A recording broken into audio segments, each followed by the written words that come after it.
प्रश्न, पुनर्जन्म किसको कहते हैं? उत्तर, जब जीवात्मा एक शरीर का त्याग करके किसी दूसरे शरीर में जाती है तो इस बार जन्म लेने की क्रिया को पुनर्जन्म कहते हैं। प्रश्न, पुनर्जन्म क्यों होता है? उत्तर, जब एक जन्म के अच्छे बुरे कर्मों के फल अधूरे रह जाते हैं तो उनको भोगने के लिए दूसरे जन्म आवश्यक हैं।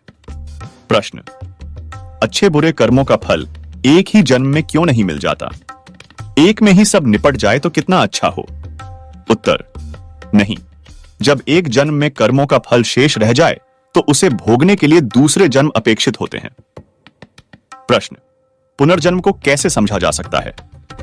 उत्तर, पुनर्जन्म को समझने के लिए जीवन और मृत्यु को समझना आवश्यक है और जीवन मृत्यु को समझने के लिए शरीर को समझना आवश्यक है। प्रश्न, शरीर के बारे में समझाएं? उत्तर, हमारे शरीर को निर्माण प्रकृति से हुआ है, जिसमें मूल प्रकृति सत्व, रजस और तमस से प्रथम बुद्धि तत्व का निर्माण हुआ है। बुद्धि से अहंकार, बुद्धि का आभामंडल, अहंकार से 5 ज्ञानेंद्रियां चक्षु, जिह्वा, नासिका, त्वचा, श्रोत्र, मन, 5 कर्मेंद्रियां हस्त, पाद, उपस्थ, पायु, वाक। शरीर की रचना को 2 भागों में बांटा जाता है, सूक्ष्म शरीर और स्थूल शरीर। प्रश्न, सूक्ष्म शरीर किसको बोलते हैं? उत्तर, सूक्ष्म शरीर में बुद्धि, अहंकार, मन, ज्ञानेंद्रियां। ये सूक्ष्म शरीर आत्मा को सृष्टि के आरंभ में जो मिलता है वही एक ही सूक्ष्म शरीर सृष्टि के अंत तक उस आत्मा के साथ पूरे एक सृष्टि काल 4 अरब साल तक चलता है। और यदि बीच में ही किसी जन्म में कहीं आत्मा का मोक्ष हो जाए तो यह सूक्ष्म शरीर भी प्रकृति में वहीं लीन हो जाएगा। प्रश्न, स्थूल शरीर किसको कहते हैं? उत्तर, पंच कर्मेंद्रियां हस्त, पाद, उपस्थ, पायु, वाक, ये समस्त पंचभौतिक बाहरी शरीर। प्रश्न, जन्म क्या होता है?